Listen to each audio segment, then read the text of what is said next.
이사야서 8장 20절 말씀, 마땅히 율법과 증거의 말씀을 따를지니 그들이 말하는 바가 이 말씀에 맞지 아니하면 그들이 정녕 아침 빛을 보지 못하고. 아멘. 마땅한 하나님 말씀대로 살지 않으면 결국은 하나님의 형벌과 심판이 오게 되는데, 오늘 말씀에서는 아침 빛을 보지 못한다. 아침에는 태양이 떠올라야 세상이 밝아지지요. 그래야 많은 사람들이 움직이고 정상적인 생활을 할 수 있죠. 아침 빛을 잃었다. 그 말은 아침에 해가 또 안 떴다 이 말입니다. 그러면 어떻게 되겠어요? 온 세상이 캄캄해지고 어두워지잖아요.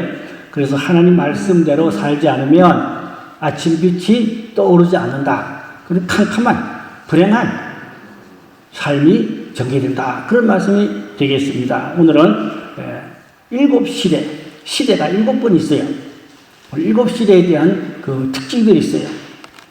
에덴 동산부터 마지막 세월 끝날 때까지 7시대가 어떻게 돌아가는지를 하나님의 섭리 안에서 진행되고 움직이게 되어져 있습니다. 그래서 우리는 그 때에 맞는 신앙, 때에 맞는 또 말씀이 있어요. 때에 맞는 우리가 영적 생활을 할 수 있는 그런 성도가 되셔야 하겠습니다. 그래서 하나님 말씀에 어긋난 신앙, 그건 하나님이 인정하지 않지요. 그래서 율법 시대에는 율법으로 살지만 복음 시대에는 또 복음으로 살잖아요. 그 때가 바뀌었단 말입니다. 특별히 이 마지막 때에는 은혜 시대에서 환란 시대로 넘어가게 되는데, 목사님들도 은혜 시대의 종들은 은혜 시대에서 은혜 받으라, 성령 받으라, 거기만 열심히 전하다가 사역이 딱 끝나요. 그럼 하나님이 다 데려가셔. 근데 또 마지막 때는 하나님이 환란 시대의 종들을 세워서 환란의 시대에 신앙생활을 할 수 있도록 깨우고 그렇게 훈련하고 그 메시지를 전하는 그런 종들도 이제 환란 시대에 하나님이 세워서 쓰시고 그렇습니다. 제가 말씀드리는 내용은 하나님은 시대마다 합당한 말씀 주시고 시대마다 하나님 또 필요한 사람을 세우시고 하나님의 역사를, 구속사의 역사를 이끌어가게 되어져 있습니다. 그래서 율법 시대에서 은혜 시대로 바뀌게 되는데, 율법주의자들이 십자가의 복음을 안 받아들이잖아요. 어떻게 됐죠? 심판받죠. 형벌을 받죠. 심지어 예수님은 독사의 자식들이라 그렇게까지 말씀하셨고, 세례 요한도 마태복음 3장 7절에 보니까 요한이 많은 바리새인들과 서기관들이 세례 베푸는 데 오는 것을 보고 이르되 독사의 자식들아 누가 너희를 가르쳐 임박한 진노를 피해라 하더냐. 이들은 율법시대 사람들이 율법으로 살았어요. 근데 예수님 오시니까 이제는 은혜시대란 말이에요. 그 은혜시대 십자가 복음으로 가야 된단 말이에요. 안 받아들이면 독사의 자식이 되는 거예요. 우리가 잘 알아야 됩니다. 그래서 시대에 맞는 기도, 시대에 맞는 말씀, 시대에 맞는 영성이 있어요. 그래서 지금 우리가 사는 시대가 어느 시대인지 이 시대에 맞는 우리의 영성을 또 잘 깨우고 무장하여 또 올바른 신앙을 잘 가질 수가 있게 되는 것입니다. 그래서 첫째로는 양심시대가 있어요. 선악과 법이라 그럽니다. 선악과 법이라 하는데 양심시대는 이제 그때는 성경도 없지, 하나님 말씀도 없지, 아무것도 없어요. 그때는 뭘로 살아요? 양심이 법이야. 양심이 법이기 때문에 양심이 그게 하나님 말씀이고 양심이 율법이고 양심이 이정표예요. 그 양심이 깨끗하고 정해서 하나님 기뻐하는 쪽으로 살아야 하나님이 그 사람을 기뻐하신단 말입니다. 근데 양심이 더러워졌다, 양심을 속였다, 양심이 잘못됐다, 그러면 그 사람은 하나님과 거리가 멀어지고 등지게 되고 죄 가운데 살게 되고 그렇게 되지요. 창세기 2장 17절에 보니까 선악을 알게 하는 나무에 열매는 먹지 말라, 내가 먹는 날에는 반드시 죽으리라 그랬어요. 이 선악과 법이죠. 선악과를 먹으면 반드시 죽으리라, 먹지 말라 그랬죠. 그런데 아담과 해와가 선악과를 먹었잖아요. 그러니까 저주를 받아서 땅이 다 저주를 받고 삼라만상이 다 저주를 받았어요.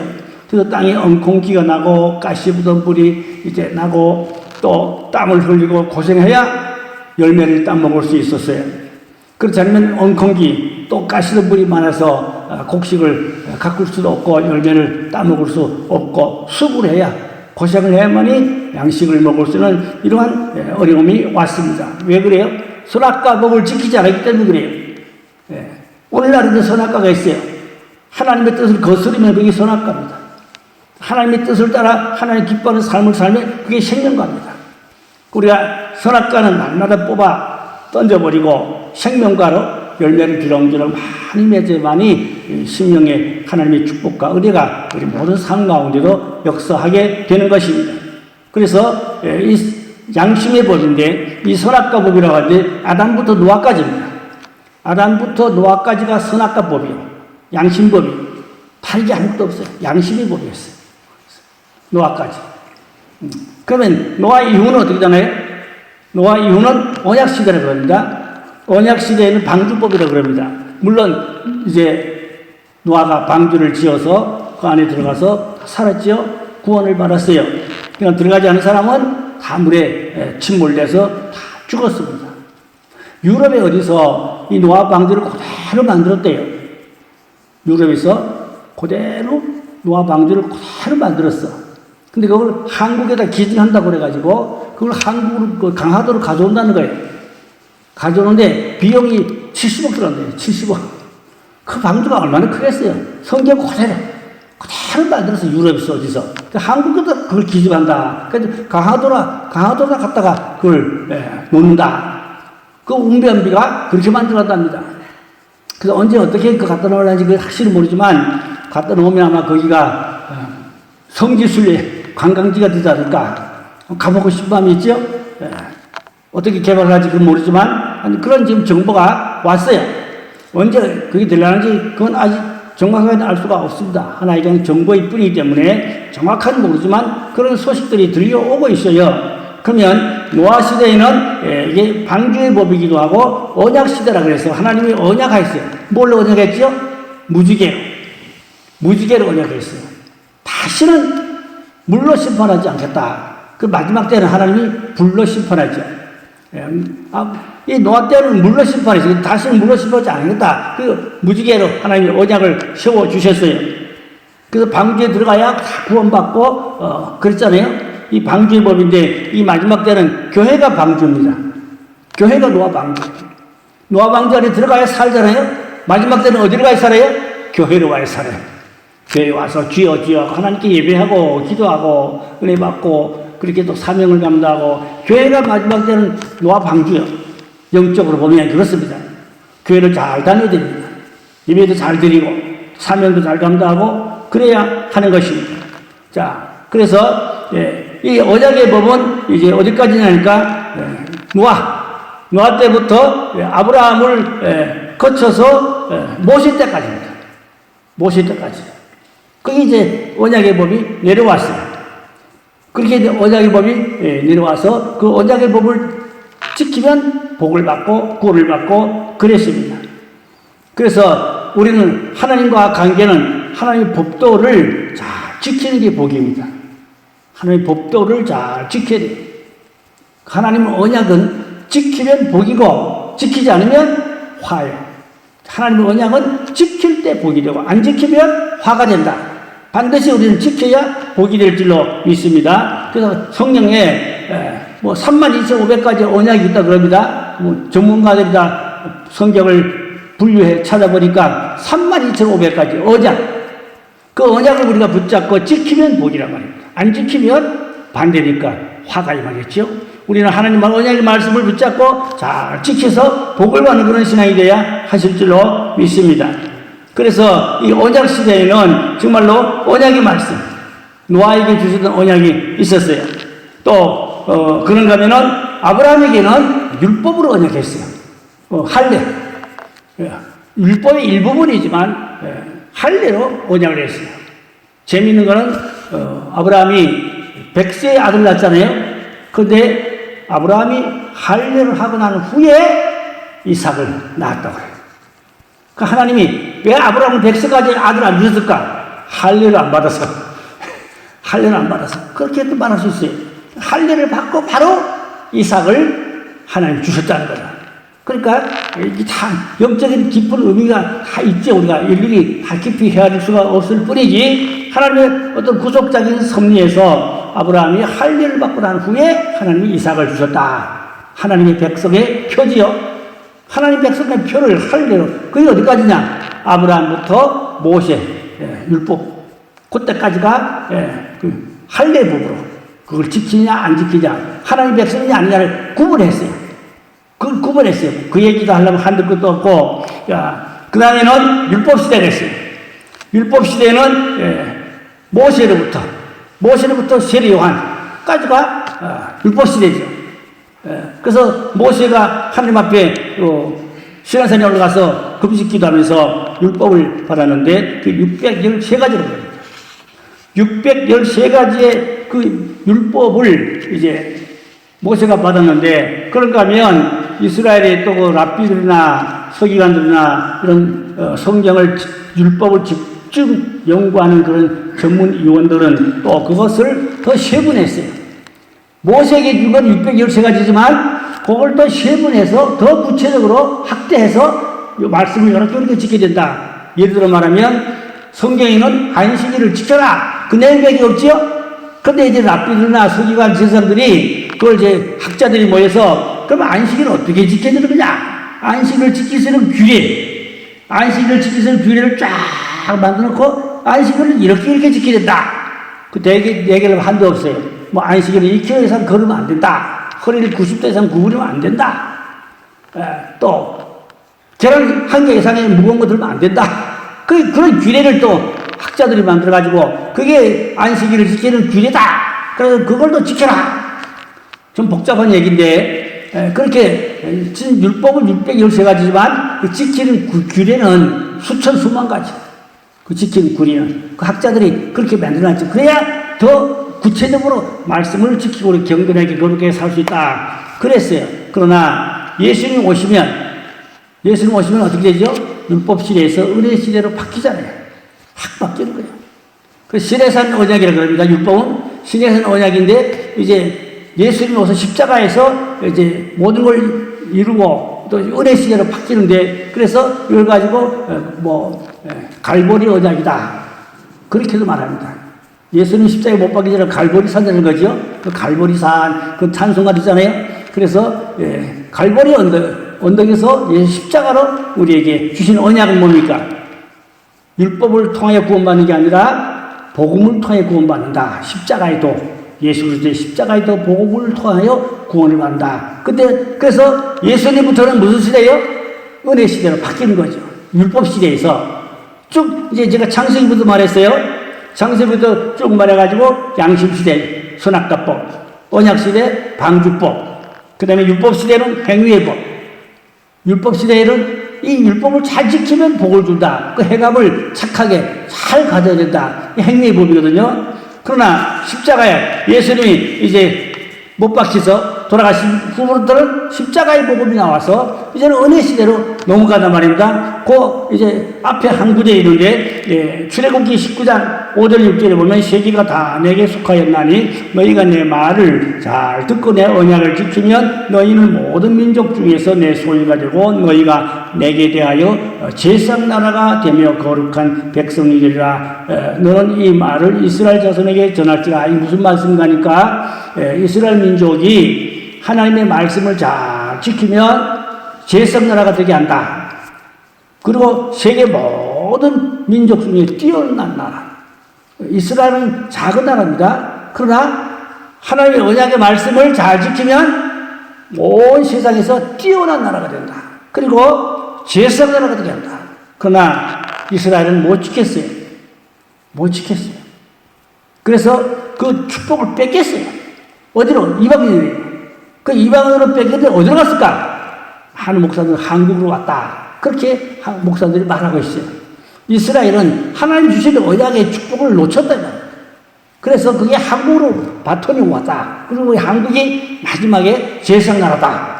한국이 부흥운동, 세계 선교에 앞장서는 그런 하나님 나라를 위해서 쓰임받는 나라가 됐다. 그러나 말만가 되는 게 아니라 그만큼 믿음이 필요하고 기도가 필요하고 또 행함이 필요하고 그래야 하나님의 뜻이 이루어지는 거예요. 말한다고 다 되는 거 아닙니다. 그 말씀을 지키고 해갈 수 있는 그런 신앙이 돼야만이, 또 기도를 또 그만큼 쌓여야만이 하나님이 합격되고 인정될 때 됐다 축복하고 들어쓰시고 그런 것입니다. 우리 개인 신앙도 하나님 앞에 인정받는 신앙이 돼야 하나님이 됐다 하면 인정하면 하나님이 축복해 주고 은혜 주시고 들어쓰시고 그런 것입니다. 그러니까 우리가 하나님 말씀은 잘 지켜야지. 그러니까 이스라엘 사람들은 모세를 통해 주신 그 언약의 말씀을 놓쳤어요. 안 지켰어요. 그래서 그게 어디로 갔다고? 이방으로 넘어갔다. 제사장들하고 한국으로 갔다 그 말입니다. 물론 맞는지 안 맞는지 모르지만 많은 목사들이 그렇게 말하고 있어요. 우리는 그렇게 믿자고. 하나님의 섭리는 또 다른 데 있는지 모르지만 지금 지구촌을 이렇게 놓고 보면 그래도 한국이 제일 받을 자격이 있다. 잘 그런 또 축복을 받은 그릇이 됐다. 여러모로 그렇게 분석하기도 하고 얘기도 하고 그럽니다. 아무쪼록 우리 한국뿐만 아니라 우리 매일교회도 하나님의 언약의 말씀을 붙잡고 지켜서 축복을 받고 은혜를 받고 복을 받고 지상명령을 감당하는 하나님의 마음을 기쁘게 하는 그런 제사장 나라가 될 뿐만 아니라 우리 매일교회가 제사장교회가 되면 하나님이 복을 준다 그 말입니다. 아멘. 하나님 복을 준다 그 말입니다. 결론은 복 준다 그 말입니다. 말씀을 지켜 언약을 지켜 행하면 복을 주겠다. 들어쓰고 복을 준다. 우리 매일교회도 하나님의 언약의 말씀을 붙잡고 잘 지켜가면 하나님이 우리 매일교회다 복을 쏟아부어 주실 줄로 믿습니다. 그래서 하나님이 시대마다 들어서는 종들이 있고 그 시대마다 그 시대에 맞는 말씀이 또 있어요. 그걸 알아야 돼요. 그러면 이제 은혜 시대로 넘어오면 은혜 시대는 예수님부터입니다. 예. 율법 시대는 모세부터 세례요한까지 했죠. 은혜 시대는 예수님부터 어디까지냐? 마태복음 24장 45절까지 거기까지가 은혜 시대입니다. 대한란 전까지로 말합니다. 한란 전까지가 은혜 시대입니다. 은혜 시대는 이제 사랑의 복음입니다. 사랑하고 용서하고 축복하고 또 믿기만 하면 십자가의 도로 구원을 받고 이게 은혜 시대에 그러니까 한국으로 말하면 뭐 한국의 기래서 같은 유명한 큰 종들이 많았지만 이미 가시잖아요. 그분들은 은혜 시대에서 쓰임받고 끝난 거예요. 그러나 이 마지막 때에는 또 은혜 시대의 종들이 한란 시대로 넘어가면서 그 바톤이 넘어가면서 사명이 바뀌는 경우도 있어요. 그러나 은혜 시대의 종들이 한란 시대 종으로 바뀌어서서 이어서 계속 그 사역을 할 수도 있다 그 말입니다. 운동 경기장에서 이걸 들고 뛰다니 마라톤 뛰는데 또 주지요. 또 받아가지고 또 뛰지요. 마지막 주자는 끝까지 가는 게 마지막 주자죠. 예. 그 요걸 잘 받아가지고 잘 달리면 끝까지 카트를 거기까지 싹 들어가면 그 사람이 멋이잖아요. 지금 우리가 사는 시대는 마지막 때라고 해서 우리가 마지막 주자다. 마지막 주자로 마지막 때 사명이 뭐냐? 한란 시대 사명을 말합니다. 은혜 시대에는 사랑이 보입니다. 사랑하고 용서하고 또 그리고 축복하고 교제하고 또 축복의 씨앗을 심고 은혜를 나누고 그렇게 은혜 시대는 그랬어요.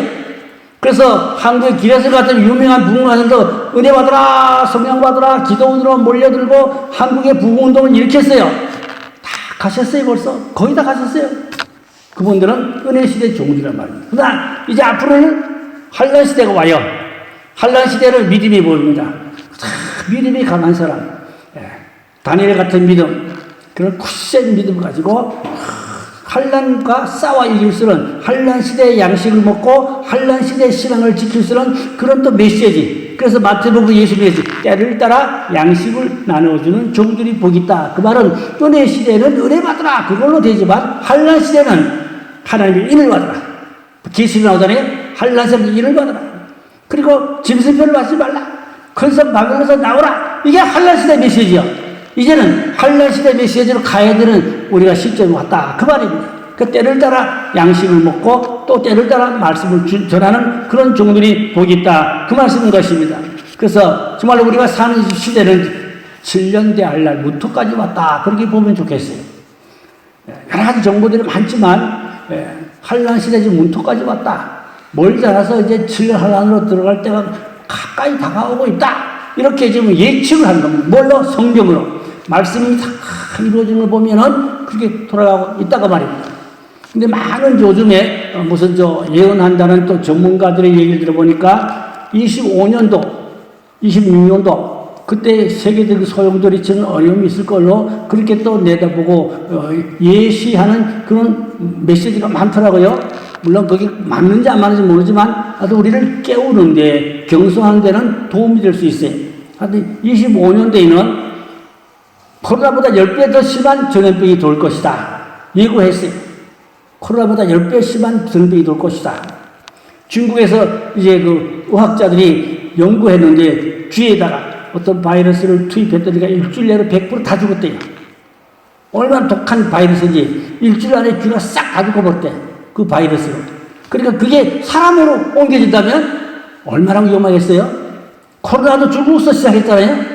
뭐 중국에서 빡지 얘기가 나오고 뭐 별 얘기가 나오는데 이제 그런 세균들이 쥐에서 100% 치사율을 균이 이미 실험했단 말입니다. 성공했단 말입니다. 그게 사람에게로 넘어온다면 어떻게 되겠어요? 그래서 예전에 코로나보다 10배가 심한 그런 바이러스가 전 세계를 또 강타할 걸로 그 예고하고 있어요. 그러나 우리가 두려워할 건 아니고 하나님의 일을 받고 성령을 받고 또 믿음을 굳게 지키고 기도 많이 해서 환난 시대에 하나님의 특별한 은혜를 입고 피해받지 않고 구원받도록 그래서 마지막 때 기도를 또 많이 해줄 줄 믿습니다. 더 교회를 가까이 하고 기도 많이 하는 신앙 되시기를 바랍니다. 제가 말씀드리는 환난 시대 신앙. 이제는 은혜 시대보다 환난 시대에다 방향을 초점을 잡아야 될 시대가 됐다 그 말입니다. 이제 7년 환난이 문 앞에 다가오고 있다 그 말입니다. 다니엘서 9장 27절에 보니까 그가 장차 많은 사람들과 더불어 한 일해 동안 언약을 굳게 맺고 그가 그 일의 절반의 제사와 예물을 금할 것이며 또 포악하여 가증한 것이 날개를 의지하여 설 것이며 또 이미 정한 종말까지 진노가 항피하게 하는 자에게 쏟아지리라 하였느니라. 그런데 무슨 말씀인가 하면은 중요한 말씀이요. 한 일에는 7년을 말합니다. 하루가 1년입니다. 하루가 1년인데 한 일에는 7년인데 한 일회를 뭐라고? 평화협정이야. 그래서 중동을 잘 보세요. 중동에서 평화협정이 맺어지면 7년 환난 땡땡이야. 7년 환난 평화협정이 맺어지면 그게 7년 환난 시작이야. 그러면 어떻게 되냐? 제3의 새 성전이 지어지게 되고 거기서 동물로 제사를 지내게 됩니다. 구약식으로 동물 제사. 그래서 제사장 5만 명을 지금 벌써 뽑아가지고 훈련하고 있다고 그러고, 드릴 제물, 송아지도 벌써 다 준비해놨다고 그래요. 이 평화협정이 맺어지면, 3회 성전이 지어지면, 거기서 동물제사를 준단 말이에요. 거기에 전 3년 반은 평화를 주는 척 체시트를 쓰지만, 3년 반 지나고 나면은 본질이 나와가지고 제사를 피하게 될 것이고, 그때 내가 메시아다. 그렇게 적그리스도가 칼을 뿜단 말이에요. 그리고 진술비 안 받으면 다 죽여버린단 말이에요. 이러한 시대가 후 3년 만입니다. 7년 환난 중에도 후 3년 반. 적그리스도가 본격적인 그 다스리는 기간은 42달로 딱 50밖에 있어요. 성경이. 42달입니다. 후 3년 반입니다. 곧 42달 적그리스도가 지배하는 거 딱 돼 있어요. 끝나면 심판, 주님이 재림해서, 지상 재림해서 딱 다 심판해버리게 되는 것입니다. 그래서 우리가 성경을 자세히 보고 시대를 보면 이제 어느 정도는 감을 잡아요. 그러면, 가까웠구나. 말씀이 이루어지는구나. 그래서 정신을 차리고 한 말씀을 통하여 우리 신앙생활을 잘 가다듬어야 할 줄로 믿습니다. 자, 그 다음에는 예수님이 7년 환난 끝나면은 지상 재림해서 큰 성 바벨론을 심판한다고 그랬죠. 그리고 천년 왕국 시대가 들어갑니다. 천국법입니다. 천년 왕국, 천년 동안 마귀를 다 가둬버리고 없기 때문에 전쟁이 없고 미움이 없고 다툼이 없고 평화로워요. 지상 천국입니다. 그게 천년입니다. 그래서 천년 동안 예루살렘이 예수님이 계신 중앙 본부가 될 것이고 각 나라에는 분봉왕을 세울 것이고 그래서 천년간 평화로운 이 지상 천국이 될 것입니다. 계시록 11장 15절에 보니까 일곱째 천사가 나팔을 불며 하늘에서 큰 음성이 나서 이르되 세상 나라가 우리 주와 그의 그리스도의 나라가 되어 그가 시세토록 왕노릇 하리로다 그랬어요. 그래서 7년 환난 끝나고 천년 왕국 들어가면 천년 동안 산단 말입니다. 그래서 우리가 지금의 꿈꾸리기 뭐라 해야 돼요? 휴거받고 또 천년 왕국 들어가서 천년 동안 왕노릇, 지상노릇 할 수는 천년을 사는, 땅에 사는 그런 축복을 받도록, 그리고 우리가 소망을 가지고 믿음을 가지고 기도를 많이 많이 쌓기를 바랍니다. 그런 시대가 우리 앞에 도래하고 있다. 그 얘기입니다. 얼마 전에 이스라엘의 랍비가 한국에 와서 강의를 했는데, 안양에 한 달에 한 번씩 온다고 그래요. 내 지구 목사님 거기 계속 가는 목사님이 있는데, 이스라엘 랍비가 한 달에 한 번씩 안양에 어느 교회에 와서 집회를 하는데, 그게 나이가 뭐 50대 한 중반이나 60도 안 돼 보이더라고, 얼굴 보니까. 근데 자기 생전에 주님이 오신다. 그랬어요. 그게 뭐 그럴 것 같아요. 유대인이요, 랍비요. 그래도 뭐 영계갑게 맑은, 뭐 성적으로 미래를 볼 줄 아는 그런 이제 학자 같기도 하고 선지자 같기도 하고 하여튼 그런 앞서가는 그런 하나님의 사람이 틀림없는 것 같아요. 근데 내 생애에 주님이 오십니다. 그랬어요. 그분이, 유대인이. 뭐 나이도 그리 썩 많지는 않은 것 같더구만. 하여튼 50대, 60대 같은데, 그렇게 보면 주님의 재림이 가까워 오고 있다는 것을 우리가 예측하고 깨어있자, 정신 차리고 신앙생활 하자, 그 말씀인 것입니다. 그래서 천년이 끝나고 나면, 그러면은 이제 둘째 부활이 있어요. 둘째 부활에는 창세 이후로 죽은 자가 다 살아나. 살아나가지고 또 100보다 심판받아서 영원히 지옥불로 떠낼 사람. 그걸 둘째 부활이고 둘째 사망이에요. 둘째 부활과 둘째 사망은 천년왕국 끝날 때 그걸 100보다 심판되는 겁니다. 100보다 심판해서 다 살아나가지고 지옥으로 갈 사람, 천국으로 갈 사람이 나누어지고 분류가 되죠. 그래서 이제 그 다음부터는 영원 무궁시대죠. 영원 무궁시대는 새하늘과 새 땅이죠. 이런 지금 우리가 사는 이런 땅이 아니고 지구는 먼지와 같이 그냥 날아가 없어져버려요. 천년왕국 끝나면 지구는 먼지같이 불티같이 싹 사라지고 없어져버려요. 그리고 영원 무궁시대로 영원한 지옥불로 갈 사람들은 둘째 사망이고, 우리는 영원한 나라로 천국으로 보좌 앞으로 올라가서 무궁천국에서 살게 되는 하늘나라 하나님 백성이 되는 것입니다. 이것을 영생의 법이라고 할 수 있습니다. 계시록 21장 1절로 7절 말씀 보면 그런 내용들이 있습니다. 오늘 제가 7시대에 대해서 말씀을 드렸어요. 그러면 그 시대에는 그 시대에 맞는 어떤 메시지나 신앙생활의 기준이 있을 거란 말입니다. 양심시대, 뭐 율법시대, 언약시대, 그 시대에 맞는 신앙의 기준이 있을 거란 말이에요. 그렇다면 율법시대, 율법이 기준이죠. 은혜시대는 은혜시대지. 지금은 무슨 시대라고요? 지금 이미 한란 시대에 접어들었다. 그 말입니다. 물론 7년 대하는 아직 아니겠지만 한란 시대의 문턱이 다가왔다. 이제는 한란 시대의 양식을 먹어야 된다. 그 말입니다. 예를 들어 말하면 이스라엘 민족이 애굽에 있을 때는 고기가마 옆에서 고기도 먹고, 그래서 애굽에서 나는 양식을 먹고 살았어요. 애굽에서. 그런데 가나안 강야에 와서 어떻게 했죠? 만나 먹고 살았죠. 강자 사실 만나 먹고, 물론 며칠하기 날마다 준 건 아니에요. 어쩌다 며칠에 주셨지. 주로 주식이 만나였어요. 그 다음에 가나안 땅에 들어와서 어떻게 되세요? 만나가 끝났어요. 끝나고 가나안에서 생산되는 쇠곡식을 먹어요. 그걸 쇠곡식이라고 그래요. 가나안에 가면 뭘 먹는다고? 쇠곡식. 그래서 지금 우리는 가나안의 쇠곡식을 먹는 시대에 다가오고 있다. 그 말입니다. 예. 그러니까 우리는 시대에 맞는 하나님의 말씀이 있다. 그 말입니다. 그래서 지금은 환란 시대를 대비하는 신앙, 그 영성을 잘 무장하고 그런 말씀을 많이 뵙고, 그게 어딘가 하니까 주로 다니엘서 아니면 요한계시록입니다. 다니엘서의 요한계시록에 그런 내용들이 아주 많이 있어요. 물론 소선주의에 좀 있긴 있지만 많지는 않아요. 이사야서 이런 데도. 그러나 핵심은 다니엘서하고 계시록입니다. 거기에 집중되어 있어요. 그 말씀을 잘 알아서 환란 시대를 살아가는 신앙. 전에 제가 여러 번 말씀드렸으니까 적그리스도가 지배되는 짐승표입니다. 짐승표. 그걸로 이제 생활을 할 수 있는 그러한 이제 편리도 있지만 통제받는단 말입니다. 지배받는 말. 그러면 안 된다 그러죠. 우리 믿는 사람들은 그렇게 하면 안 된다 그 말이죠.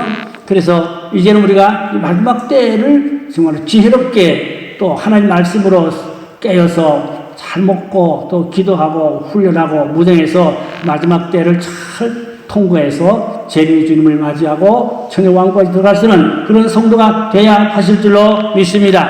그래서 우리가 때에 맞는 신앙생활, 때에 맞는 영성생활, 때에 맞는 기도, 하나님 말씀으로 우리가 영적으로 장성하고 강건한 자가 되어서 환란 시대에 구원받는 하나님의 택한 백성 되어야 하실 줄로 믿습니다. 기도합니다. 아버지 하나님, 7시대에 대한 말씀을 나누었습니다. 지금 우리가 사는 시대는 이미 환란 시대에 아버지여 접어들었습니다. 이제 환란 시대 메시지를 먹고 신앙을 엄청 무장하고 깨어 기도하고 성령으로 충만하고 재림의 주를 맞이할 준비하고 또 천국왕까지 들어갈 수 있는 그런 복된 성도가 되기를 원합니다. 그러므로 모이기를 힘쓰고 기도하고 성령 충만한 신앙 사명으로 충성하는 좋은 복음의 군사들 일꾼들 되게 하여 주시옵소서. 믿고 감사하며 다소서 왕으로 주 예수의 이름으로 간절히 기도 올렸사옵나이다. 아멘.